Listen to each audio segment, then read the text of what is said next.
Ano? Hindi ka pa rin ba magsasalita kung nasa ng amo mo? O gusto mo talagang sa susunod na putok ng baril ko, sa sintido mo natatamay itong bala ko? Sa tingin mo, makakalabas ka pa rito ng buhay, Black Raven? Dito ka na ililibing. Puno ng bomba ang paligid. Babae, hindi ka na makakalabas pa rito. Akala mo sa akin, tanga? Papasukin ko ang lungga nyo nang hindi ko alam ang pinasok ko? Hindi mo mahuhuli si Boss Magnus dahil magkasama na tayong dalawa sa kamatayan. Kahit mapudpud pa yung daliri mo sa kapipindot ng remote control na yan, wala nang sasabog. Bago pa ako pumasok sa building nyo, na-detonate ko na ang lahat ng bomba sa paligid. Ay, pinagod mo ko eh. Demonyo! Hayop ka! Makikita mo talaga ng maagang demonyo ngayon kapag hindi mo sinabi sa akin kung nasan si Magnus. Hindi pwede itong ginagawa mo sa akin. Police brutality ito. Magrereklamo ako! Kung patuloy kang magmamatigas, sa tingin mo, aabot ka pa sa kulungan? Hindi na. Hindi na kita dadalhin pa sa kulungan. Kung hindi, ihuhulog na lang kita rito sa dagat matapos kitang patayin. Isa pa, let me remind you, isa akong mercenary ng mga militar. Hindi ako pulis. Kahit kriminal ako, may batas pa rin na nakahanda akong ipagtanggol. Babae! At hindi ka makakaligtas dun sa ginagawa mo sa akin ngayon. Kahit ano ka pa.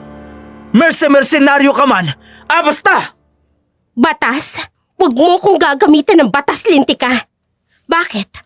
Noong pinatay niyo ang mga biktima niyo ng human trafficking, matapos tanggalan ng internal organs, naisip niyo bang may batas? Pweh! Ibahin mo ko. Dahil akong batas na hahatol sa mga kagaya mong halangang kaluluwa. Ako ang tatapos sa buhay mo kung hindi mo sasabihin sa akin kung nasaan si Magnus! Ikinasa ni Lara ang baril at hinipan ang dulo nito. Umalingaw-ngawang putok ng baril sa loob ng lumang building na yun. Kasunod noon ay ang pagkatanggal ng isang tenga ng lalaki na binaril ni Lara. Napasigaw ito sa takot.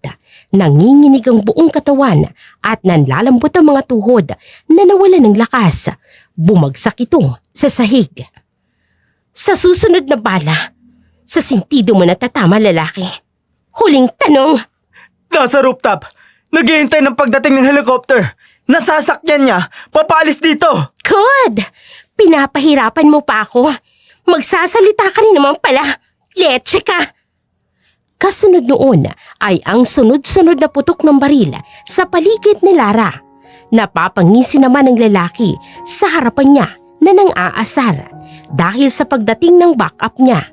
Ngunit binaril iyon ni Jessie, isa sa mga kasamahan ni Lara sa trabaho. Si Jessie ang pinakamalapit sa kanya na para niya ng kuya. Magkasama silang lumaki noon at inampon ng isang mersenaryo. Magkasama sila sa training at para niya na itong tunay na kapatid. Kanina pa ako nagtitimpi sa tao na yan. Tara sa taas, Lara! Magkasunod na tinungo ni na Lara at Jessie ang rooftop. Kailangan na nilang kumilos para mahuli ang head ng black market sa bansa. Ito ang pinakahuling misyon na gagawin ni Lara sa kanyang buhay bilang mercenary ng gobyerno. Pagkatapos ng misyon na ito, mamumuhay na lamang siya ng isang simpleng buhay bilang simpleng mamamayan, simpleng tao na malayo sa gulo ng mundo. Isang buhay na malayo sa putukan, bakbakan at survival. Isang buhay na kay tagal niya nang pinangarap. Hinahanap mo raw ako, Miss Black Raven. Mabuti naman at nagpakita ka na rin sa wakas. Sumuko ka na, Magnus! Sa tingin mo, susuko ako sa isang kagaya niyong mercenary lamang? Hindi nga ako sumuko sa general na nag-utos sa inyo na hulihin ako. Sa inyo pa kaya? No way! Magnus, sumuko ka na. Pinapaligiran ka na namin. At wala ka ng takas pa. Napapaligiran na tayo ng mga militar. Kung mamamatay man ako, pues, isasama ko si Miss Black Raven para mamatay akong maligaya na may kasamang chicks! Magsasama tayo sa kamatayan! Bomba? Pinalot mo ng bomba ang katawan mo? Nababaliw ka na ba, Magnus? Kung mamamatay ako, isasama kita! Lara! Pwede ka ring sumama, Jessie. The more, the merrier. Lara, umalis na tayo dito. Wala tayong oras para i-detonate ang bomba. No, Jessie. Nangako tayo sa isa't isa na walang iwanan. Magkasama tayo hanggang kamatayan. Magkasama tayo sa misyong ito. Kaya magkasama natin itong tatapusin. Sweet couple. Pinindot ni Magnus ang switch ng bomba. Pero kasabay noon ay hinila ni Jessie ang katawan ni Magnus para mahulog silang dalawa sa rooftop na kinaroroonan nila para iligtas ang kaibigang si Lara sa kapahamakang naghihintay sa kanila sa pagsabog ng bomba sa katawan ni Marcos. Tuluyan ang binago ni Lara ang kanyang buhay kagaya ng pangako niya kay Jessie. Huling misyon na yun na tinanggap ni Lara. Nagsimula siya sa bagong buhay bilang si Lara na administrative officer sa isang bahay Kalinga. Dito na ibinuhos ni Lara ang lahat ng perang naipon ni Jessie sa bahay Kalinga. Isang tahanan ng mga batang ulilang lubos at wala ng mga magulang na kagaya nila ni Jessie noon. Isang tahanang kumukupkup sa mga bata at babaeng inabuso. Si Lara ay naging isa sa mga tinitingalang empowered woman na lumalaban sa karahasan ng mga bata at ng mga babae sa bayan ng El Paso. Sa paglipas ng 2 taon, ito ang nagiging advokasya ni Lara hanggang sa nakilala niya si Oliver, isang biyudong bilyonaryo na may mabuting kalooban. Hindi nagtagal, nahulog ang loob ng dalaga sa lalaki at ikinasal sila. Dito na magsisimula ang lahat sa buhay ni Lara. Ang buhay na akala niya'y kanya nang tinalikuran. Ang buhay na minsan niya nang isinara ay muling magbubukas simula nang maging asawa niya si Oliver Enriquez. Sinasabing ang pang-aabuso sa loob ng tahanan ay nagdudulot ng malalim at pangmatagalang pinsala. Bumababa ang self-esteem, lumalaganap ang takot at ang anxiety na nagiging ugat ng depresyon, trauma at pagkasira ng isang relasyon. Kung hahayaan ito sa loob ng tahanan, magiging normal cycle na lamang ang pang-aabuso.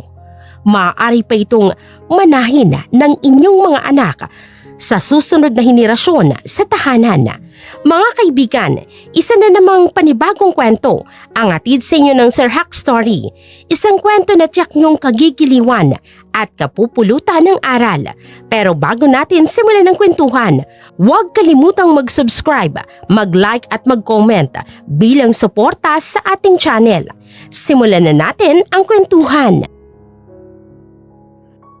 I want everything to be perfect sa pagdating ng asawa ko. Ayokong may makita siyang hindi maganda sa loob ng pamamahay na ito.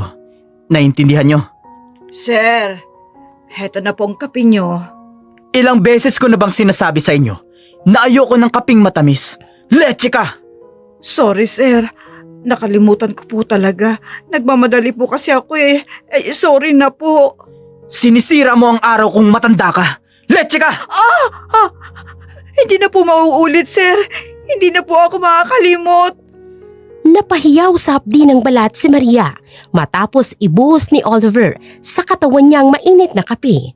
At yun ang naratnan ni Lara pagpasok niya sa sala ng mansyon ng asawang si Oliver. Ang katulong ni si Maria ay humihiyaw sa sakit. Nakilala niya si Maria bago sila ikasal ni Oliver. Isa ito sa mga katulong ni Oliver sa mansyon. Anong nangyari dito? Aling Maria?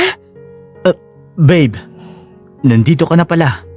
Si Maria kasi, umiinom ako ng kape at nag-iisip nang bigla na lang sumulpot sa tabi ko.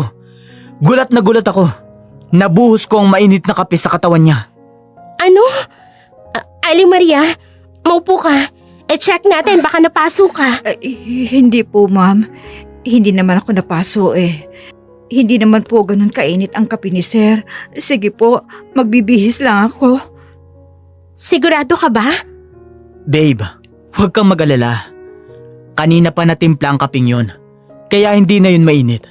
Halika na at dadalhin kita sa kwarto natin. Ililibot pa kita sa buong bahay. And later, susunduin natin si Kate. Sige, Aling Maria, next time mag-iingat po kayo. Inilibot ni Oliver ang asawa sa buong bahay at ipinakilala sa mga maid bilang asawa. Kaagad na napapansin ni Lara ang kakaibang takot sa mga mata ng mga katulong habang nasa harapan si Oliver. Sadyang matalas lamang talaga ang pakiramdam ni Lara. Dala na din siguro ng kinalakang trabaho bilang mercenary. Samantala ay hindi na siya sumama nang sunduin nila si Katie na anak ni Oliver na naroon sa bahay ng kanyang mga magulang. Tumulong na lamang si Lara sa mga katulong sa pagluluto ng mga paboritong pagkain ni Katie. Ilang buwan na raw kasing naroon ang anak ni Oliver sa bahay ng mga magulang niya, gawa ng hindi niya ito naaalagaan masyado dahil sa dami ng gawain ni Oliver noong nakaraan. Ano palang ikinamatay ng ina ni Katie? Yung dating asawa ni Oliver? Namatay sa sakit si Ma'am Leonor. Ma'am Lara. Ano bang sakit ni Leonor, Aling Maria? Sakit sa puso po ang ikinamatay ni Ma'am Leonor. Sakitin kasi talaga yun eh. Maya-maya lang, dumating na si Oliver kasama ang anak na si Katie. Nasa edad 10 pa lamang ito pero mukha na itong dalaga. Hindi nga lamang ito nakapagsasalita dahil isa itong pipi. Maganda pa naman ang bata na minana ang ganda nang namatay nitong ina. Hello Katie, ako nga pala si Lara. Simula ngayon, ako na ang bago mong mommy. Huwag mong pilitin si Kate, okay? Masasanay din siya sa'yo. Sa mga sumunod na araw, okay lang naman ang nagiging buhay ni Lara kasama si Oliver. Ngunit isang araw, nagulat na lamang siya nang may marinig na umiiyak sa loob ng kwarto ni Katie. Isang pag-iyak na tila ba nasasaktan. Nagmamadaling nagtungo si Lara sa kwarto ng bata at nagimbal siya sa kanyang naabutan. Nakaupo si Katie sa isang upuan at nakagapos, pati na ang bibig nito ay tinatakpan habang si Oliver ay nanggagalaiti. Naroon din naman si Aling Maria na umiiyak at may pasa sa kanyang bibig. Oliver, anong ginagawa mo sa bata? Sinasaktan mo ba si Kate? No, hindi ko gagawin yun sa anak ko. Na-trigger na naman kasi ang sakit ni Kate, kaya sinasaktan niya si Aling Maria. Nakita mo, may pasa si Aling Maria. Kagagawan niya ni Kate. Nananakit siya kapag inaatake siya ng mental disorder niya. Nagwawala kaya wala akong magawa kundi igapo siya. My gosh! Hindi mo dapat ginagawa yan sa anak mo, Oliver! Kate, halika! Tinanggal ni Lara ang nakatakip sa bibig ni Kate at niyakap ang bata. Ang mga mata nito ay nababalot ng takot na hindi niya maipaliwanag. Hindi niya matumbok kung sinong kinakatakutan ni Kate. I'm sorry, Lara. Pero, hindi ko na alam kung anong gagawin ko sa anak ko. Nagsimula ang lahat. Simula nung mamatay ang mami niya. May kinakatakutan ng bata, Oliver. Kailangan niyang maalagaan ng gusto. Kaya simula ngayon, ako nang bahala kay Kate. Huwag kang mag-alala, tutulungan kita. Babe, nariyan naman si Aling Maria. Natatakot ako na baka ikaw naman ang saktan niya. Yung mga dati ko kasing karelasyon ay sinaktan niya. Naiisip ni Kate na inaagaw nila ang atensyon ko mula sa kanya. Sanay akong i-handle ang mga batang may mental disorder, Oliver. Marami ng mga batang ni-rescue namin sa mga magulang na biktima ng pang-aabuso at nagkaroon ng psychological problem sa bahay kalinga. Kaya kong i-handle ang mental problem ni Kate. Itinuring ko na rin siyang tunay kong anak, Oliver. Kinakabahan si Oliver nang yumakap kay Lara si Kate. Natatakot siya na baka si Lara naman ang sakta ni Kate kagaya ng ibang babae na naging kasintahan niya dati. Ito ang rason kung bakit hindi niya dinala si Kate dito sa bahay noong hindi pa sila na ikakasal ni Lara. Ayaw kasi ni Kate na may babae siyang ipapalit sa namatay na asawang si Leonora. Kate, may masakit ba sa'yo? Si Tita Lara na ang bahala sa'yo, okay? Huwag ka matakot. Nandito ako. Hindi kita pababayaan. Aling Maria, kumuha ka ng first aid kit. Gagamutin ko ang sugat ng braso ni Kate. Next time na aatakihin siya, ako nang bahala sa kanya. Ako ang tawagin mo. Sige na, kilos na Aling Maria. Pagkatapos gamutin mo na rin yung sugat mo sa bibig. Sige na, Aling Maria. Sinasabi ko kasi sa'yo na ilayo mo ang lahat ng mga bagay na nagpapaalala kay Kate sa mama niya. Opo, sir. Ay, kung hindi ko napabayaan si Kate noon, kay Leonor, hindi siya magkakaganito. Pasensya ka na, babe. Bakit? Ano ba talagang nangyari? Na-depress si Leonor noon sa sakit niya, kaya sinasaktan niya si Kate. Nang hindi ko alam, kaya nagkaganyan si Kate dahil sa trauma niya sa mama niya. Si Leonor pala ang dahilan kung bakit naging bayolente si Kate nang dahil sa sakit nito. Nagkaroon nito ng depresyon at humantong sa pananakit nito sa anak na si Kate. Kaya nagkakaroon ng bayolenteng pag-uugali ang bata. Pero ang nakapagtataka, takot na takot ito habang yakap ni Lara. Nakayakap ito sa kanya na parabang may kinakatakutan at nanginginig ang katawan. Tinabihan ni Lara ang bata sa pagpapahinga. Patutulugin niya muna ito. Maya-maya lamang ay nagpaalam na sa kanya si Oliver na aalis para makapasok sa kumpanya. Nang makatulog na si Kate, dahan-dahang bumangon si Lara sa kinahihigaan at bumaba para kumain. Nakadama siya ng pagkagutom. Ngunit nang nasa sala na siya, nagulat na lamang si Lara nang matanaw si Aling Maria na palabas ng gate, bit-bit ang malaking maleta. Aling Maria! Saan ka pupunta? Kailangan ko nang umalis, Lara. Mag-ingat ka dito sa bahay, ha? Alagaan mo si Kate. At bakit ka naman aalis, Aling Maria? Natapos na kasi ang kontrata ko. Nagpaalam na ako kay Sir Oliver at binigyan niya ako ng separation fee, Lara. Huwag kang mag-alala. Uuwi na lang muna ako sa amin sa probinsya. Pwede ka naman mag-extend ng kontrata mo, Aling Maria. Kakausapin ko si Oliver. Pinikil ni Lara si Aling Maria sa mga braso.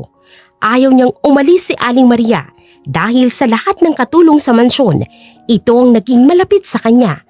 Ngunit napangiwi ito nang hawakan niya sa braso na para bang may masakit doon.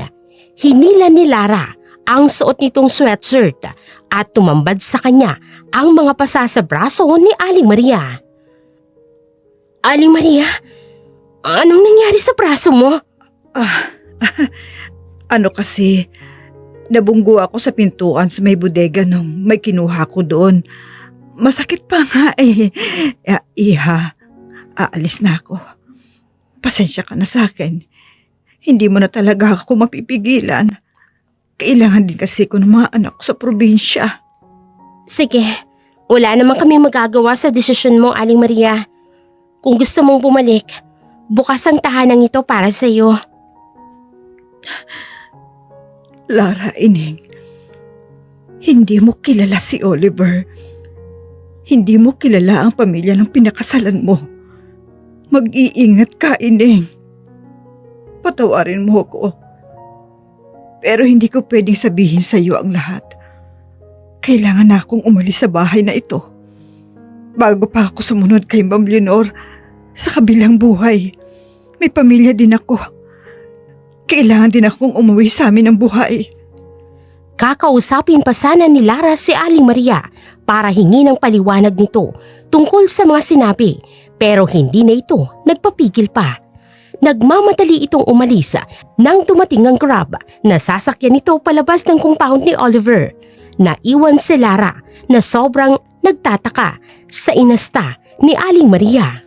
Mas lalo pang nagulat si Lara nang nagpaalam na rin ng 3 pang katulong sa bahay. Kaya tumawag na siya kay Oliver na nababahala. Ngunit sinabi ni Oliver na kumuha siya ng mga bagong katulong na darating bukas sa bahay nila. Nagtataka man ay hindi na pinansin pa ni Lara ang mga bagay na yun. Binalikan na lamang niya si Kate sa loob ng kwarto na hanggang ngayon ay tulog pa rin. Tanghali na itong nagising at nagulata nang makita siya. Kate, mabuti naman at gising ka na. Halika na, kumain ka na. Tanghali na kasi. Nag-aalangan ang mga tingin nito habang nakatitig kay Kate na para bang may nais itong sabihin sa kanya pero hindi nito masabi. Kaya kumuha ng papel at ballpen si Lara. Iniabot niya ito kay Kate. Kung may nais kang sabihin sa akin, isulat mo na lang, okay? O di kaya naman, mag-sign language ka. Ha? Pinapaalis mo ko? Ha? Gusto mong umalis ako rito sa mansyon? Ganoon ang isinulat ni Kate sa papel na ibinigay niya. Napakunot ng noo si Lara matapos basahin ang isinulat ng bata. Bakit, Kate? Huwag ka matakot. Sabihin mo sa akin ang gusto mong sabihin. Baby, huwag ka matakot sa akin, ha? Hindi ako kagaya ng ibang babae ng daddy mo na sasaktan ka. Mamahalin kita, Kate. At ako nang magiging bago mong mami. Anak. Daddy is a monster. Hindi siya mabait, Tita Lara. Muli ay isinulat yun ni Kate sa papel. Takot na takot ito at nanginginig. Matapos niyang basahin ang sulat, pinunit niyang papel at itinapon ito sa basurahan. Kate, hindi ko alam kung totoong mga sinasabi mo o nais mo lang akong umalis sa tabi ng daddy mo dahil ayaw mo sa akin. But listen to me, Kate. Simula ngayon, magiging isa na tayong pamilya. Ako nang magiging mami mo. Mahal ko ang daddy mo at mahal din kita, baby girl. Akong bahala sa'yo, okay? Tutulungan kitang mawala ang trauma mo. Bukas na bukas, isasama kita sa bahay Kalinga. Maraming mga bata doon. Pwede mong maging mga kaibigan. Mababait sila, Kate. Tuluyan ang napaluha si Kate at yumakap sa kanya. Mukhang matindi ang trauma na pinagdaanan ni Kate sa kanyang ina. Kaya naipangako ni Lara sa sarili na tutulungan ng bata na bumalik ito sa normal na pag-iisip. Tutulungan niya itong mawala ang trauma sa pagkatao nito. Ang hindi alam ni Lara ay mas malalim pang dahilan ang trauma ng batang si Kate at ang pag-alis ng mga katulong sa bahay nang umalis si Aling Maria. Walang kaalam-alam si Kate na may isang malaking kapahamakan ang naghihintay sa kanya. Kinagabihan, niyaya siya ni Oliver na sumama sa isang charity event. Ayaw niya sanang sumama dahil walang kasama si Kate sa bahay. Ngunit dumating ang mga magulang ni Oliver sa bahay, kaya naging kampante na lang din si Lara at sumama na ito sa asawang si Oliver. Oliver, is this your new wife? Yes, Frank. Alam mong hindi naging madali ang buhay ko simula nang mawala sa akin si Leonor. Babe, Lara, this is my cousin Frank. Kasosyo ko rin siya sa negosyo. Hello, Lara. Nice meeting you. Hindi ko inaasahan na napakaganda pala ng bagong asawa ni Oliver. Mas maganda pa kay Leonor. Hindi ko alam kung papuri ba yan o ano. Pero salamat. Have a drink, Lara. Tikman mo ito. Masarap ito. Thanks. Oliver, Frank, if you'll excuse me, dun lang muna ako sa lounge. Medyo masakit ang paa ko dahil sa suot kong high heels. Babe, lalapitan ko muna si Mr. Castro. Isa siya sa mga kasosyo ko sa negosyo. Sige, dito lang ako. Tumango naman si Oliver, kaya nagmamadaling nagtungo sa lounge si Lara. Hindi nagustuhan ni Lara ang mga tingin ng pinsan ni Oliver na si Frank. Mukha itong manyak kung makatitig sa kanya. Malagkit kong tumingin na tila ba hinuhubaran siya kaya nakadama ng pagkainis si Lara. Idagdag pang alam niyang may inilagay ito sa inumin niya. Sa ilang taong pagtatrabaho ni Lara bilang mercenary ay hindi na siya basta-basta tinatalaban ng kahit na anong uri ng droga, lalo na nang may mahinang epekto lamang gaya ng aphrodisiac. At hindi napigilan ni Lara na mapangisi nang makitang sinundan talaga siya ng manyak na pinsan ni Oliver kaya nagkunwari siyang nahihilo. Poor thing. Kasalanan mo yan, Lara. Masyado kang maganda. Alam mo bang, ilang beses kong pinaglaruan ang asawa ni Oliver noon, si Leonor. At wala siyang magagawa dahil pumayag naman si Oliver sa pakiusap ko. Saan mo ba ako dadalhin? Hayop ka! Ano ka ba? Sa lugar na walang iistorbo sa ating dalawa. Dinala siya ni Frank sa isang kwarto ng hotel na kinaroroonan nila. Pagkapasok nila, doon ay napapatawa na lamang si Frank na itinulak siya sa kama. Anong gagawin mo sa akin, Frank? Asawa ko ng pinsan mo! Of course, paliligayahin lang naman kita. At huwag kang mag-alala. Hindi naman natin sasabihin kay Oliver ang ginagawa natin dito sa kwarto ngayon. Hindi niya naman malalaman, Lara. Paliw ka na ba? Makukulong ka sa gagawin mo ito sa akin, Frank. Kaya huwag mong gawin sa akin to. Ako ang nasusunod, Lara. Hindi ikaw. Wala pang babae ang nagustuhan ko na hindi ko nakuha. At hindi ka excuse doon dahil asawa ka ni Oliver. Gaya ng sinabi ko sa'yo noon. Si Leonor na dating asawa ng pinsan ko ay inangkin ko rin noon ng paulit-ulit hanggang pagsawaan ko. Sira ulo ka ba? Sa tingin mo bubuhayin ka ni Oliver kapag malalaman niyang ginagawa mo sa akin at ang ginawa mo kay Leonor noon?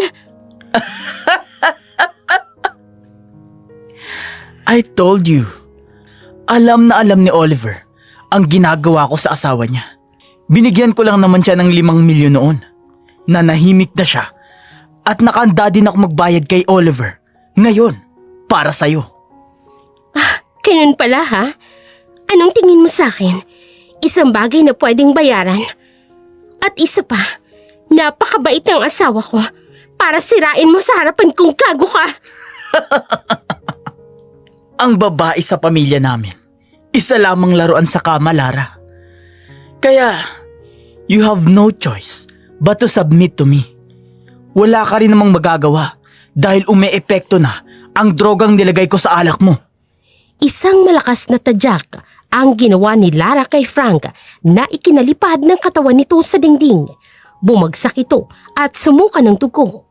Nanlilisik ang mga mata nitong sumukod sa kanya. Hayop kang babae ka! Sinalubong yun ni Lara ng isang turnaround kick na ikinabagsak nito sa sahig at muling pagsuka ng dugo. Kung ganyan ang tingin mo sa mga babae, pues ibahin mo ko, Frank. Dahil kaya kitang tapusin sa isang iglap.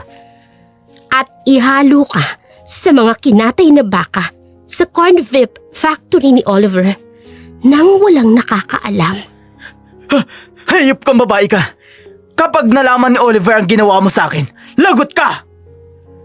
Muling sinapak ni Lara ang mukha ni Frank at tanggal ang 2 ngipin nito sa harapan. Muli niya itong tinadyakan sa tadyang na ikinaungol nito dahil sa sakit.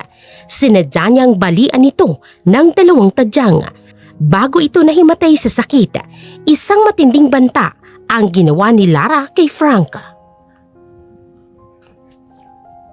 Wala kang pagsasabihan na ako ang bumugbog sa'yo, Frank.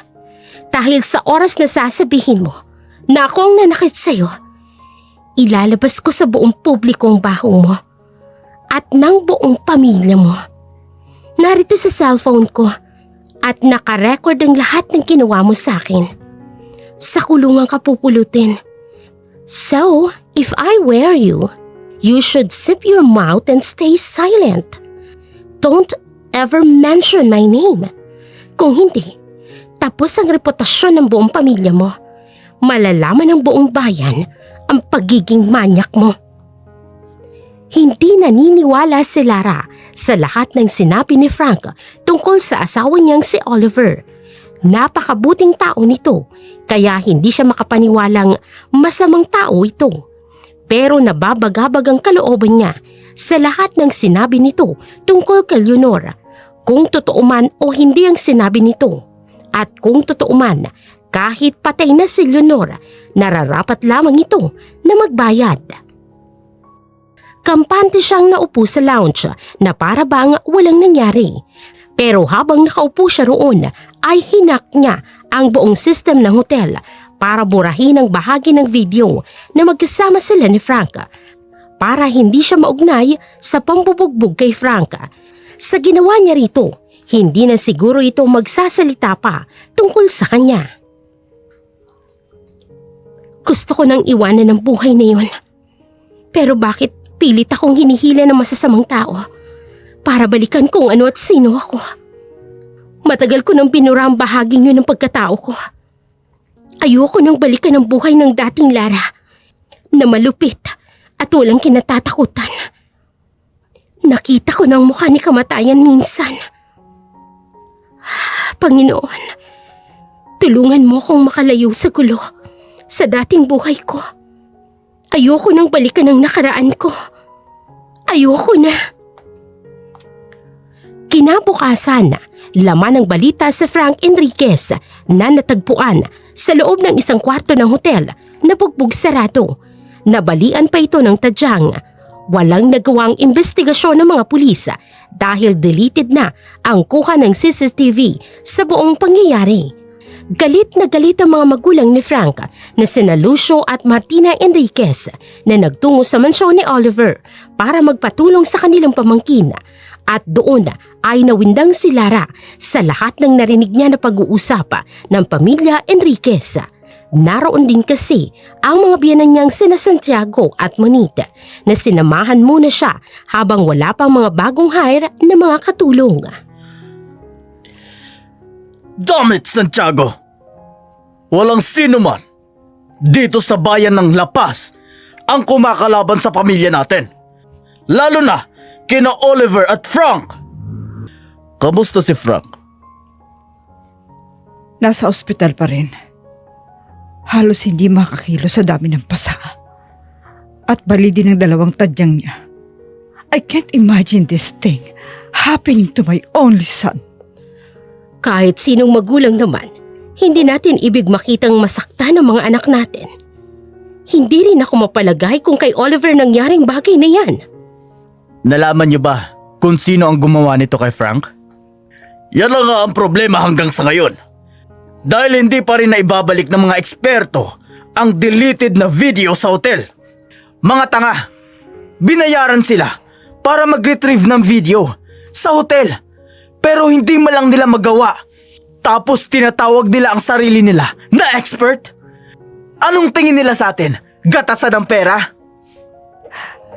Yan ang ikinakagalit ko, Oliver. My poor son is suffering from pain. Teka, nakausap niyo na ba si Frank tungkol sa mga bagay na ito? Babae raw ang gumawa nito sa kanya. Pero hindi niya kilala. Babae lang?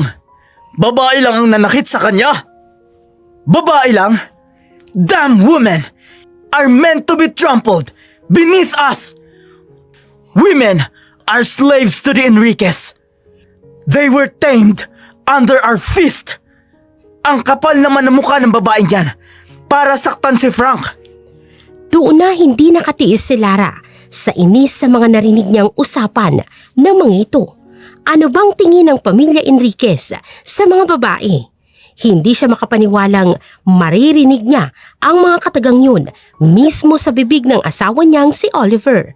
Si Oliver, nakilala niya bilang gentleman na may mabuting puso at matulungin sa mga tao, ay magsasalita ng ganoon. Kilala ba talaga niya ang kanyang asawa o isang pagpapanggap lamang ang lahat ng ipinapakita nito sa kanya? Anong sinabi mo, Oliver? Tungkol sa mga babae? Anong tingin mo sa mga babae? Laruan o hayop? Hindi ko inaasahan na ganyan pala ang tingin mo sa mga babae. Kung alam ko lang, hindi ako magpapakasal sa'yo. Babe, nagulat lang ako sa nangyari kay Frank. I didn't mean it. Kung babae man ang nanakit kay Frank, malamang may dahilan yun. Kung ano man ang dahilan niya, matindi yun. Walang siraulong gagawa ng ganung bagay kung walang dahilan. Baka may nagawang kasalanan si Frank. Isang matinding kasalanan. Dahil sa galit, kaya nagawang ganoong bagay. Kahit ano pang dahilan niya, wala siyang karapatang saktan ang anak ko. Walang karapatan? Pero si Frank, may karapatang manakit? Ganon? Babe, anong sinabi mo? Sinasabi ko lang ang gusto kong sabihin. Basa ko ng ugali ni Frank Oliver. At walang siraulong babae na mananakit sa kanya kung wala siyang nagawang kasalanan. Hoy babae, watch your mouth. Sino ka ba para pagsalitaan ng ganyan ang anak ko? Enough, Martina. Makakaasa kang tutulong kami sa investigasyon sa nangyari kay Frank. Pero wag mong singhalan ang asawa ni Oliver. Nakalimutan mo yatang narito ka sa pamamahay ng mag-asawa. Asawa pa rin ni Oliver si Lara. And she's part of the family. Matalim ang dila ng asawa mo, Oliver. Walang tabas. She's my wife, Uncle. At tama naman ang sinabi niya. Baka naman may nagawang kasalanan si Frank sa babae na nanakit dito. Kaya nangyari ang mga bagay na ito. But, mali pa rin ang ginawa niya kay Frank. Ipagpapatuloy natin ang investigasyon tungkol dito. At sana ay mahuli na rin ang salarin na nanakit kay Frank. Oliver, dalhin mo na ang asawa mo sa itaas. Ako na ang bahala sa uncle mo at sa auntie mo. Yes, Dad. Babe, tara na. Let's talk this over, okay? Kung hindi lang sa pagbabagong buhay ko, lulumpuhin ko sana ang anak niyo nang hindi na siya makapanakit ng babae. Pero sa susunod na bastusin niya pa ako o sinong babae, hindi lang ang tadyang niyang babaliin ko kung hindi pa tinaliig niya. Isang masamang tingin ang itinapon ni Lara sa mga magulang ni Frank bago hinilang mga kamay na hawak ni Oliver. Humingi ito ng tawad sa kanya ukol sa pahayag niya sa mga babae kanina. Nadala lang daw ito ng bugso ng damdamin. Yakap-yakap siya ni Oliver habang pinapatakan nito ng halik ang batok niya. Tinanguan ito ni Lara para hindi na siya kulitin pa ni Oliver. Pero hindi maipaliwanag ng babae kung bakit may bahagi ng kanyang puso na nagsasabing huwag magtiwala sa kanyang asawa. Ang nakita niya kaninang Oliver ay ibang-iba sa Oliver na nakilala niya. Hindi maipagkakaila ni Lara na pagdudahan si Oliver sa lahat ng mga sinasabi nito sa kanya. Pero isang bagay lamang ang alam ni Lara sa ngayon. Hindi buo ang tiwala niya sa asawa kagaya ng dati. May bahagi sa pagkatao ni Lara ang nagsasabing huwag pagkatiwalaan si Oliver. Kinagabihan ay nagkaharap-harap silang pamilya Enriquez sa hapunan. Nariyan din ang mga magulang ni Oliver na sina Santiago at Monit.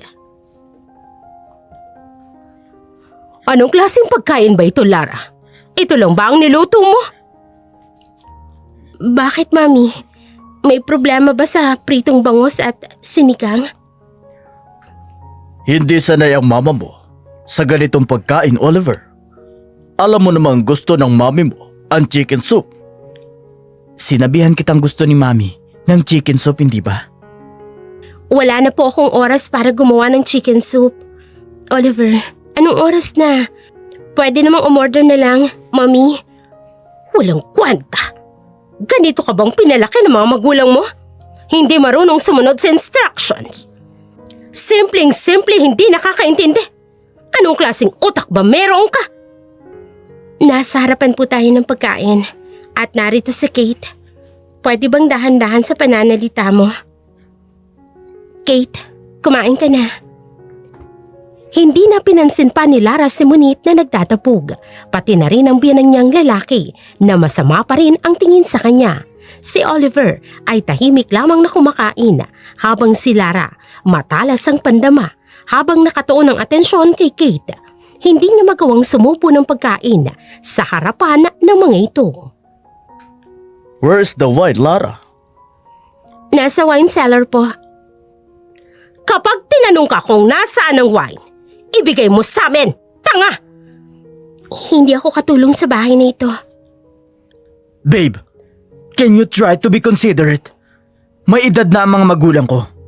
At ngayon lang naman to, dahil wala tayong katulong. Napatayo na lamang si Lara sa sinabi ni Oliver at napabuga ng malalim na hininga. Ayaw niya nang makipagtalo, lalo na't sa harapan ang batang si Kate. Pwedeng makalala kay Kate ang anumang kaguluhan sa loob ng tahanan. Kaya naman tumayo na lamang si Lara para kunin ang red wine na nasa wine cellar. Saktong pagbalik niya ay napapansin niyang pagtatalo ng mga ito. Wala na roon si Kate at malamang ay tapos na rin itong kumain. Dad, pasensyahan mo na. Wala pang alam si Lara sa tradisyon ng pamilya natin. Ayusin mo ang asawa mo, Oliver. Alam mo namang hindi pwede sa pamilya natin ang kanyang ugali. Madali lang silang paamuhin. Pakitaan mo lang ng tapang at bigat ng kamao mo ay titino na yan. Kagaya ng mami mo. Kita mo naman, hindi ba? Tahimik ang buong tahanan natin. Hindi ako kailanman sinusuway ng mami mo. Mabuti pa sa kanya si Leonor. Masunurin at kahit kailan hindi tayo binastos. Ang babaeng yan, kabago-bago pa lamang rito sa mansyon. Kung umasta parang reyna ng pamamahay mo, Oliver. Nakalimutan mo na yata kung ilang sampal at suntok ang tinumo ko noon mula sa daddy mo. Bago ko naintindihan kung anong rules ng isang babae sa pamamahay ng asawa niya. Mami, baka marinig ka ni Lara. Isa pa, magkaiba kayo ni Lara, ma'am. Alam mong pinili ko si Lara para sa mga plano ko sa bayan natin. Isang maimpluwensyang babae para makatulong sa pag-secure ng panalo ko sa darating na mayoral race. Kaya, pwede ba, lubayan niyo si Lara? Darating din tayo sa ganyan, but not now. Tama ang mami mo, Oliver. It's time para turuan mo yung Lara na yan kung paano maging tamang asawa ng isang Enriquez. Bakit Mr. Santiago Enriquez? Paano ba maging asawa ng mga Enriquez? Kate, tapos ka na kumain? Kung tapos ka na anak, pumunta ka na sa room mo sa taas. At kahit anong ingay ang marinig mo, wag na wag kang lumabas, okay?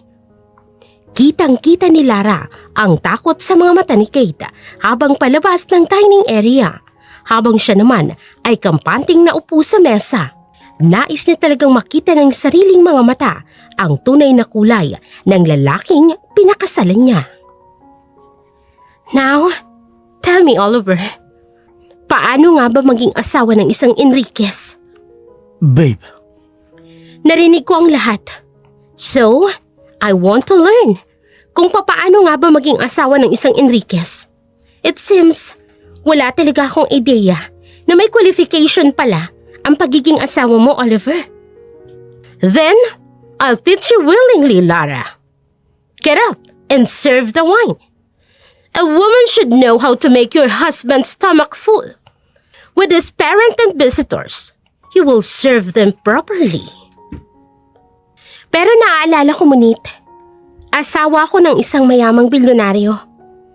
Hindi kaya mapapahiya si Oliver kapag malaman ng lahat ng tao sa buong bayan ng La Paz na inaalila ako ng asawa ko? Na ginagawa niya akong katulong sa pamamahay niya? Kung nais mong maging katulong ni Santiago, habang buhay, then that's your choice. Huwag mo akong idamay.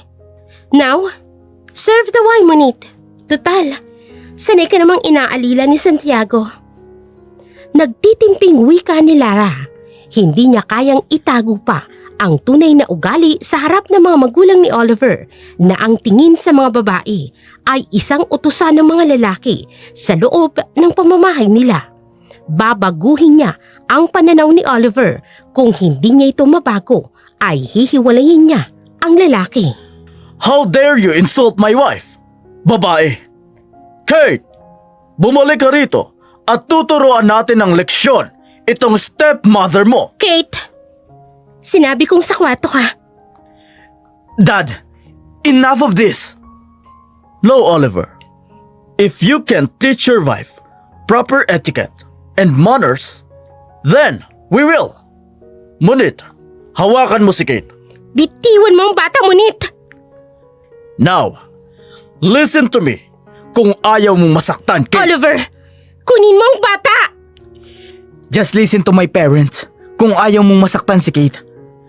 Kapag magmamatigas ka, Lara, ay masasaktan ang bata. Isang pagkakamali mo ay si Kate ang masasaktan. Namilog ang mga mata ni Lara nang tinanggal ni Oliver ang sinturon at iniabot ito sa kanyang ina. Si Kate ay nanginginig sa takot. Ang luha sa mga mata nito ay masaganang tumulong. Masyado kasing matigas ang ulo mo, babe. Small matters, pinapalaki mo. Now, serve the wine. Oliver, have you gone mad? Sasaktan mo ang bata? Ano bang nangyayari sa'yo? These are our house rules, Lara. Kapag hindi ka sumunod sa lahat ng pinapagawa namin sa'yo, ay si Kate ang madadagot.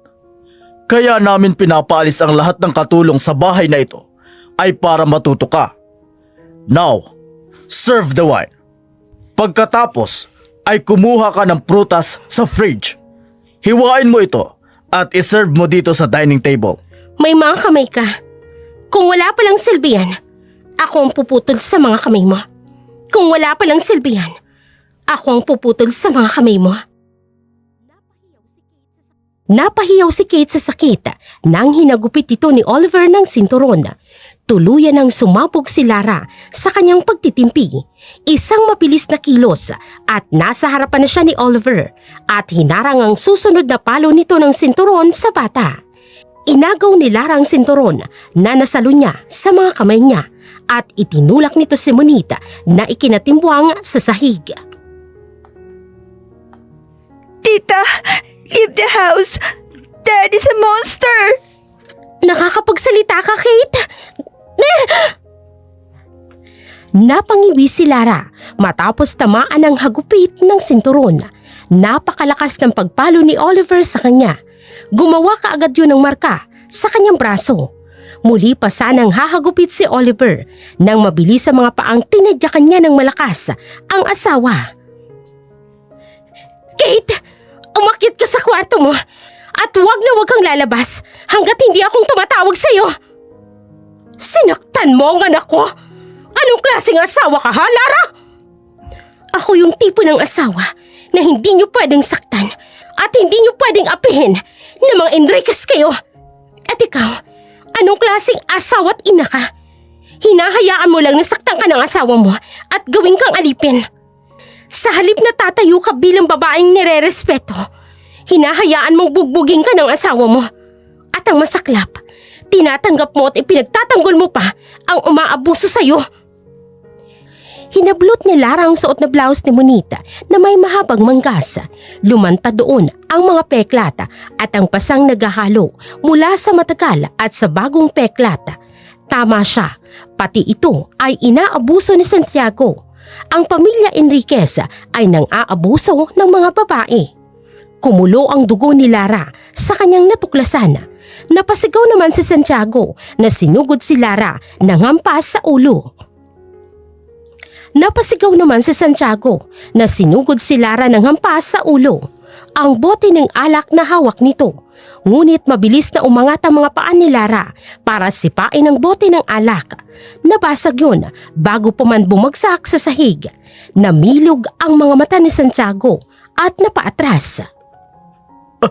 Ano gagawin mo sa akin? Ha? Takot na takot ka yata, Santiago Enriquez. Matapang ka lang pala kapag ang kaharap mo ay mahinang babae. Pero bumabahag ang buntot mo kung kagaya ko ang kaharap mo. Dali! Paborito mong bugbugin ng mga babae, di ba? Sabi mo nga, kamao lang ang katapat naming mga babae. Pwes, ipakita mo sa akin ang lakas ng kamao mo. Oliver, control your wife. Control your wife? Kaya mo ba akong labanan, Oliver? Come on! Let me see what you've got. Lara, I'm sorry. Nabigla lang ako kanina. Tama na, okay.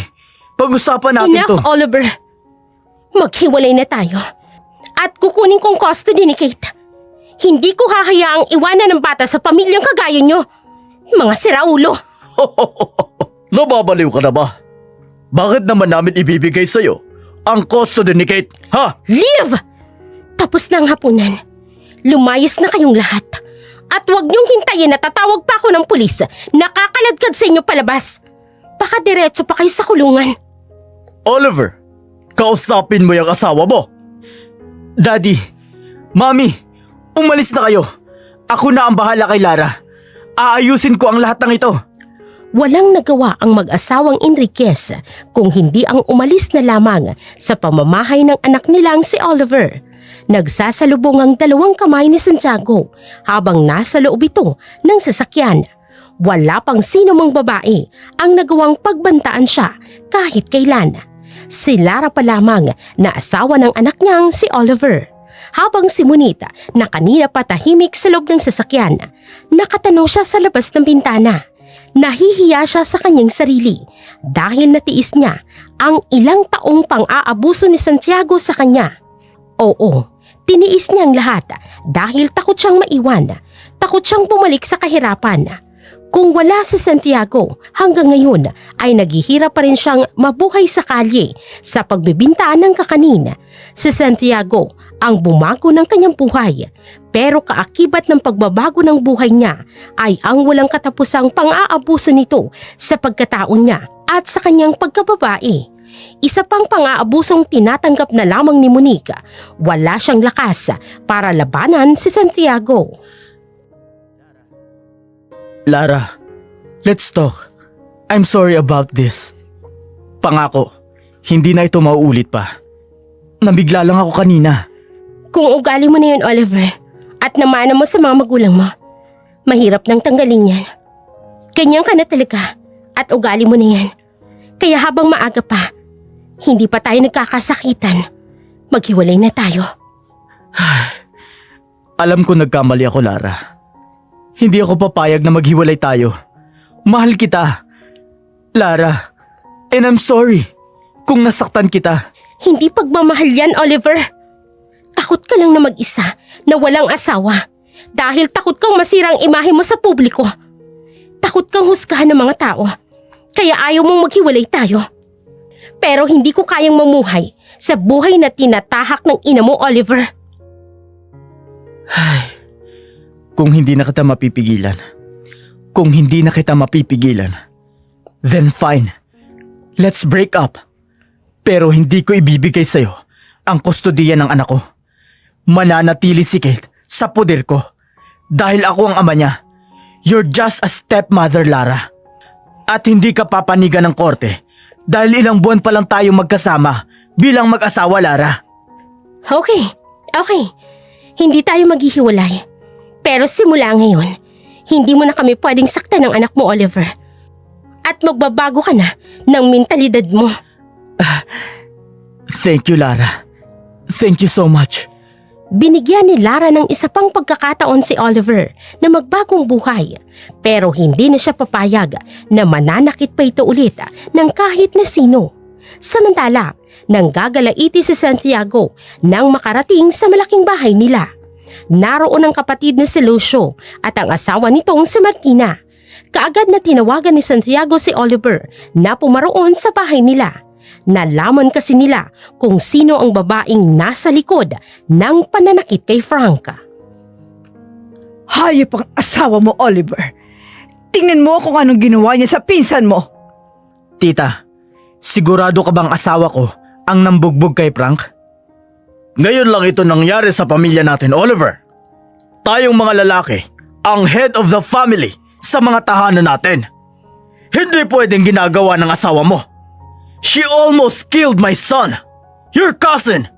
At hanggang ngayon ay nakaratay pa rin si Frank sa ospital. Oliver, you need to get rid of that woman. Lara will destroy us. Yang asawa mo ang tatapos sa legacy natin. Tama ang ama mo, Oliver. You need to get rid of that woman. Kung hindi, tayong sisirain ng babaeng yan. Hindi basta-basta ang babaeng yan. Malaking lalaki ang pinsan mo. At nagawa niyang patumbahin. Nagawa niya ring tanggalin ang footage ng hotel para wala ng ebidensya sa ginawa niya. Hindi mo lubos ang kilalang babaeng yan, Oliver. Son, paimbestigahan mo ang asawa mo. Duda ako, hindi basta-basta ang babaeng yan. Lahat-lahat ng mula sa nakaraan niya. Okay, fine. Pero hindi ko muna hihiwalayan si Lara ngayon. I need her good reputation para masigurado ang panalo ko sa darating na eleksyon.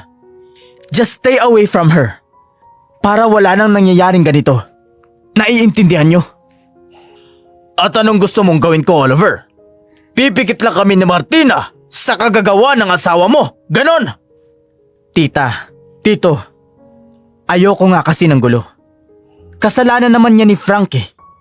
Kundi ba naman siya manyakis na pati ang asawa ko ay papatusin niya. Hindi mangyayari sa kanya yan. Stop making excuses, Oliver. Dahil tulad ka rin ng ama ni Frank. Bakit? Ilang babae na rin ba ang binastos mo, ha? Tita, pero kahit kailan, hindi ako nagkalat, tita. Tito, hindi ko kailanman dinala ang pangalan natin sa kahihiyan. Hindi ako natagpuan sa loob ng kwarto na walang malay, hubot-hubad at bugbog sarado.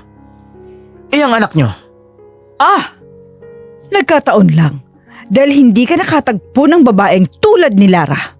Pero, hindi ka excuse doon, Oliver. Can't you see it for yourself? Di ba nga, may pasa ka. Pati daddy mo, pinagbuhatan ang kamay ni Lara. Okay, do what you want to my wife. Pero ayoko madawit ang pangalan natin. I want it clean. Damn! Hindi nakapagsalita si Monica sa lahat ng narinig. Hanggang ngayon ay pabalik-balik pa rin sa isipan niya ang mga pang-iinsultong natanggap mula kay Lara. Totoo ang lahat ng sinabi nito. Hindi yun maipagkakailang totoo ang lahat. Wala siyang kwentang babae dahil hindi man lang niya nagawang disiplinahin si Oliver. Higit sa lahat, hinayaan niya si Santiago na abusuhin siya at abusuhin ang karapatan niyang pangtao. At ngayon, nanganganib ang buhay ni Lara mula sa mag-asawang Lucio at Martina. Kilala niya mga ito kung kumilos at kumanti. Tsak ni Monique na tatapusin ng mga ito si Lara. Nakadama ng awa si Monique kay Lara, pero mas naawa siya sa sarili na hanggang ngayon ay hindi man lang siya makaalis sa impyernong kinasasadlakan niya. Samantala, dinala ni Lara si Kate sa doktor para masuri ang kalagayan nito. Matapos kasi nitong makapagsalita kanina ay naabutan niya ito sa kwarto na nanginginig at umiiyak. Walang boses na lumalabas sa bibig ng bata. Lara, may PTSD ang batang yan at long-term severe trauma na paulit-ulit niyang nararanasan. Hindi siya pipi. She can talk but her brain activated a defense mechanism system because of fears. She has old bruises on her body. Matindi ang pinagdaanan ng batang yan. Kaninong anak yan, Lara? Mia, sigurado ka ba rito? Hindi ka nagkakamali sa diagnosis mo na may PTSD si Kate? Kailan ba ako nagkamali, Lara? Kat, isang timonyong asawa ko. At hindi ko na siya hahayaang masaktan si Kate. Anak siya ng asawa ko. Kahit kailan, it's final. Ipapaanal ko ang marriage namin. Makikipaghiwalay ako sa kanya. Hindi ako mananatili sa isa pang pagsasamang puno ng pagkukunwari, Mia. Hindi. So, anong plano, Lara? I need your diagnosis sa bata. At kailangan kong makahanap ng ebidensya laban kay Oliver. Mga ebidensyang pwedeng magpakulong sa kanya sa pananakit niya sa anak niya. At saka, paano ba natin gagamutin si Kate? That's my expertise. Leave it to me. Basta, dalhin mo sa akin ang bata araw-araw. Nang makauwi sa mansyon ay naging balisa si Lara. Kinakausap niya si Kate ngunit mukhang wala ito sa wisyo para kausapin siya kahit sa sulat man lang. Nakatitig lamang ito sa malayo at hindi nagsasalita. Isang balak ang nabuo ni Lara sa kanyang isipan kinabukasan. Maaga ka yata. Saan ka ba pupunta, babe? Sa bahay kalinga, babe. May mga kailangan akong tapusin doon. Mga documents, lalo na dun sa building na pinapagawa mo para sa extension ng bahay kalinga. Naalala mo yun? Kailangan kong puntahan ng building para ma-check kung maayos ang lahat. You're working hard. Babe, hindi mo naman kailangan puntahan ang construction site. Everything is under control. Alam mo naman, ayokong mapagod ka. Pwede namang dito ka lang sa bahay. Ikaw talaga, tumigil ka nga. Kailangan kitang tulungan. Kailangang malaman ng mga taga-bayan na ang asawa ko ay masyadong suportado ang kanyang asawa. Kapag magiging mayor ka ng bayan natin, mas marami ka pang matutulungan. Kaya kahit papano, kahit sa ganitong paraan, makatulong man lang ako sa iyo. Makikita ng mga tao na nagtutulungan tayong dalawa para sa expansion ng bahay kalinga. Napabuntong hininga si Oliver habang sinusundan ng tingin sina Lara at Kate palabas ng mansyon. Isinama ni Lara ang anak niya palabas ng bahay. Sincere ito sa pagiging ina kay Kate, kaya tinawagan niya ang kanyang uncle. Pinatigil niya ang mga plano nito kay Lara. Kailangan niya si Lara para sa panalo niya sa eleksyon. Saka na lamang ang paghihiganti nila ni Lucio sa ginawa nito kay Frank kapag tapos na ang eleksyon. Sa ngayon, magagamit niya pa si Lara. Pagdating ni Lara sa bahay kalinga, natigilan siya nang matanggap ang balita mula sa sekretarya niyang si Elise. Yes, Miss Lara, pero napakakulit ng customer na to. Nais ka nila makausap. Nakahanda silang magbayad ng malaking halaga kapag nagawa mong misyon. Are you kidding me, Elise? Alam mo namang matagal na akong tumiwalag sa grupo ng mga mercenary nang mamatay si Jessie. Pero sabi kasi ni Edmond, kailangan mo daw makita mismo kung sinong target, Miss Lara. Sigurado daw siya na magkaka-interes ka sa target ng kliyente niya. Okay, nasan si Edmond? Nasa loob ng opisina mo, Miss Lara. Sabi ko na nga ba, wala talaga akong takas sa mokong na to. Bantayan mo si Kate. Nasa playground, okay? Mabilis na tumango naman si Elisa na kaagad na nagtungo sa playground habang si Lara kaagad na nagtungo sa opisina niya. Matagal na siyang umalis sa grupo nila kaya napaka-imposibleng hanapin siya ni Edmond kung hindi naman mahalaga ang sadya nito. Long time no see. Kamusta ang buhay may asawa? Kumusta ang grupo nang wala ako? Siyempre, lumiit ang kita ko. Mawalan ba naman ang dalawang best agent of all times? Try to check this one.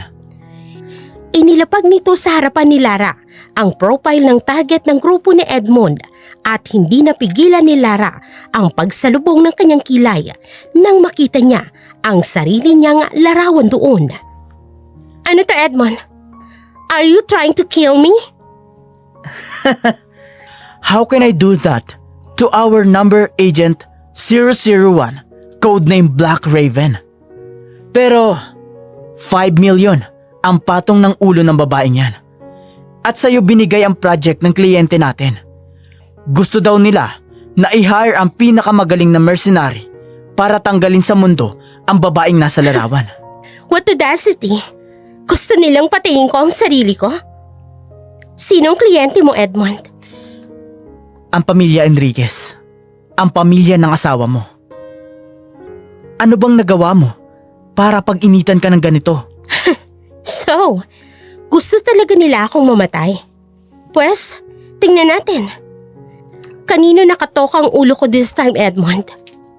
Napabulanghit ng tawa si Edmond sa sinabi ni Lara. Maya-maya'y sumeryoso itong naupo sa sofa.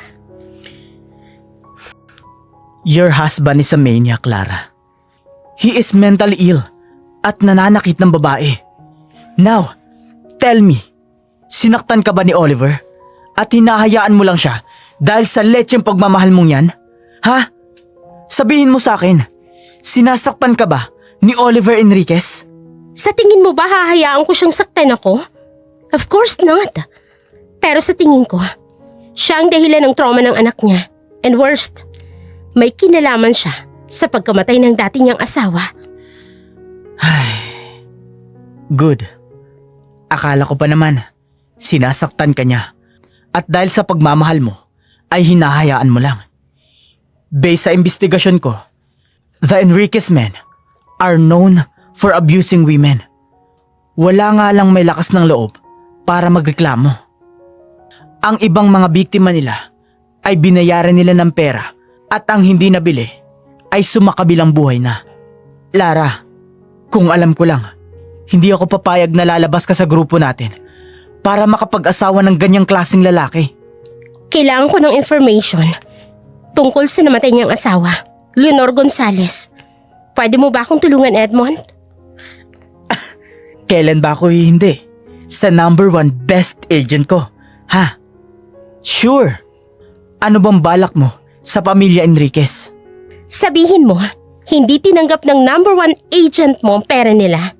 Unless, 1 bilyon yun. Sa mga military lang tayo nagtatrabaho at mga terorista lang ang sinutsugi natin. Ano ako? Terorista? Kung sinong opisyal ng militar man ang nag-leak ng information ng grupo natin sa mga Enriquez, mananagot kay General Castillo. Ang mahal naman ng ulo ng bunso namin. Siyempre, magandang ulo to. Wala silang ganong kalaking pera, Edmond. Kaya maghahanap sila ng ibang papatay sa akin. At hihintayin ko yan. Tingnan natin kung paano nila ako tatapusin. Teka, anong plano mo sa asawa mo, Lara? Nagkamali akong nagpakasal kay Oliver. Hihiwalayan ko siya. Pero bago ako makipaghiwalay sa kanya, kukunin ko ang custody ng anak niya. Inaabuso niya si Kate at kailangan ko ng ebidensya laban sa kanya. Kung may hinala ka sa asawa mo tungkol sa pagkamatay ng ex-wife niya, alalahanin mo na every psychotic person ay may karakter. Masaya silang papatay ng tao, Lara. At tandaan mo, ang mga taong kagaya ni Oliver na laging nangongolekta ng keepsake sa nagawa nilang krimen, na tila ba, medalya yon para sa kanila. Itatago nila yon sa lugar na sila lang ang nakakaalam. Umuwi si Lara ng mansyon na planado na ang bawat kilaw niya laban sa asawang si Oliver at sa pamilya Enriquez. Sa ngayon kasi, mas lalong lumakas ang kutob niyang si Oliver ang may kagagawan ng pagkamatay ni Leonor. Kinagabihan, tinabihan niya si Kate hanggang sa makatulog ito. Nang makatulog na ang bata, kaagad na bumalik si Lara sa kwarto nila ni Oliver. Ngunit natigilan siya nang makitang silhwete ng asawa sa beranda. May kausap ito sa telepono at nakapagtatakang napakadilim ng bahaging yun. Hindi man lamang ito nag-abalang buksan ang ilaw. Uncle, sinabi ko na sa'yo na huwag mo nang galawin si Lara. I need her to stand beside me. Not until the election is finished. Kapag natapos na ang mayoral election, ay bahala na kayo sa kung anong gusto niyong gawin kay Lara. Hindi rin naman tinanggap ng mercenary ang alok namin, kaya maghahanap ako ng iba. Pero sa ngayon, hahayaan muna namin ang babaeng yan. May problema tayo sa construction site, Oliver. Ano na naman problema sa site, Uncle? Akala ko ba ay okay na ang permit ng construction sa bagong bahay Kalinga? May mga iilang residente ang matigas pa rin ang ulo. Hindi pa rin umaalis dito sa site. Inuubos talaga nila ang pasensya ko. Pwes, makikita nila kung ano ang gagawin ko. Sasampulan ko sila, Uncle. 2 tao ang ililibing natin ngayon sa construction site. Tingnan natin kung sino ang hindi manlalamig sa takot at aalis kaagad sa lugar na yon. Paano kung magsasalita sila, Oliver? Di nasira ang imahe mo. Damn it! Tanga ka ba, Tito? Ako ang bahala dyan. Basta, Sampulan mo ng 2 tao at huhulihin mo lahat ng mga yan. Parating na ako. Ako ang magpapalaya sa mga yan. At tingnan natin kung magagawa pa nilang magsalita kung nasa harapan na nila ang dulo ng baril ko. Napasinghap si Lara at nagmamadaling nagkubli sa malaking kabineta. Wala siyang kaalam-alam na may mga bahay pala na dinimolish ang mga tauhan ni Oliver sa construction ng bagong bahay Kalinga. May mga taong nawala ng tirahan sa paghahangad nitong maitayong expansion ng bahay Kalinga. Nakita niyang nagtungo sa kwarto si Oliver. Nagkukunwari kaagad siyang kinakausap ang mga bagong katulong. Pero nang umalis si Oliver, mabilis niya itong sinundan, dalang kanyang 2 baril na nakasukbit sa baywang sakay ng motorsiklo. Pagdating niya roon, nagkakagulo na mga taong hinuli ni Oliver.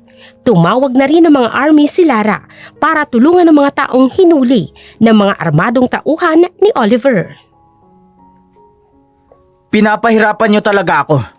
Ilang beses ko na kayong kinausap na magsilayas na sa lupaing ito. Dahil akin ito. Akin! Akin! Hindi ba kayo nakakaintindi? Dito na kami sinilang. Dito na kami nagkaanak. Kaya paano naging pag-aari mong lupain ng mga kanununuan namin? Mayabang ka lang dahil may pera ka. Talaga? Matapang ka, ate. Hindi ka ba natatakot na baka isa ka sa 2 tao na ililibing ko ngayon dito sa site na to? Ha? Para gawing pataba sa lupa. Gusto mo bang mauna? Ha? Hindi talaga kayo aalis sa lupain ito? Hindi ka mananalo sa bayan ng Lapas. Ipagsisigawan naming lahat ang ginawa mong pagsira sa pamilya namin. Pinalayas mo kami sa sarili naming lupa. May papel ba kayo na nagpapatunay na sa inyo ang lupain ito? Ha!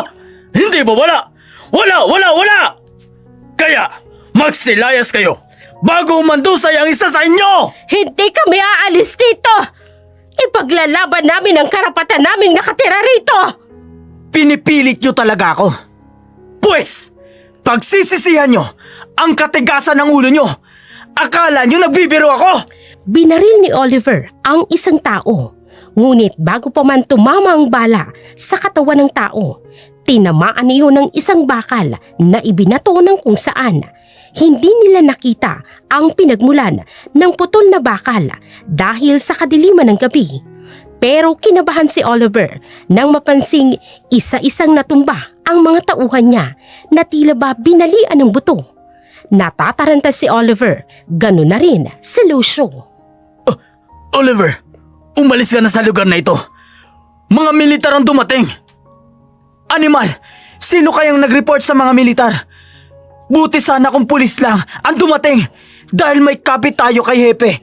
Pero sa militar, wala! Sige na, Oliver. Kailangan nating makalis dito bago pa tayo mahuli. Mabilis na sumampas sina Lucio at Oliver sa sasakyan, ngunit tinamaan si Lucio kaya bumagsak ito bago pa man makapasok sa loob ng kotse. Oh! Oliver! Alis na! Mabilis na pinasibad ni Oliver ang kotse niya papalayo sa construction site habang ang mga tauhan niya ay hinuli ng mga militar. Habang naiwan naman si Lucio na sugatan, napaatras ito habang papalapit ang bumaril sa kanya. Anong gagawin mo sa akin? Ha? Hindi mo ba ako nakikilala? Isa akong Enriquez! At sa tingin mo, may pakialam ako sa apelyido mo? Lara, ikaw ang bumaril sa akin! Tama. At tandaan mo to. Bilang na ang mga araw ng mga Enriquez.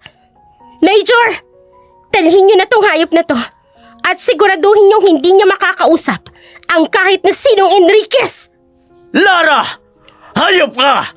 Hayop ka! Malalaman din ni Oliver na isa kang traidor! Malalaman rin ng pamangkin ko ang pinaggagawa mo! Pwes, paunahan na lang kaming 2, Uncle. Kung sinong mauuna sa aming 2. Una siyang makukulong. Una niyang matutuklasan na ako ang magpapakulong sa buong pamilya niyo. Mabilis na sumampa si Lara sa kanyang motorsiklo. Kailangan niyang unang makauwi kesa kay Oliver sa mansyon. Hindi pwedeng malaman ni Oliver na siya ang humarang sa mga gawain niya. Kinabukasan ay nagkagulo sa buong lapas matapos pinatigil ng mga militar ang construction ng bahay kalinga ni Oliver. Si Oliver naman halos hindi na mapalagay. Nagsisimula ng uminit ang ulo nito sa loob ng mansyon, lalo na noong malamang nahuli pala ng mga militar si Lucio at hindi ito pinapayagang kausapin ng pamilya.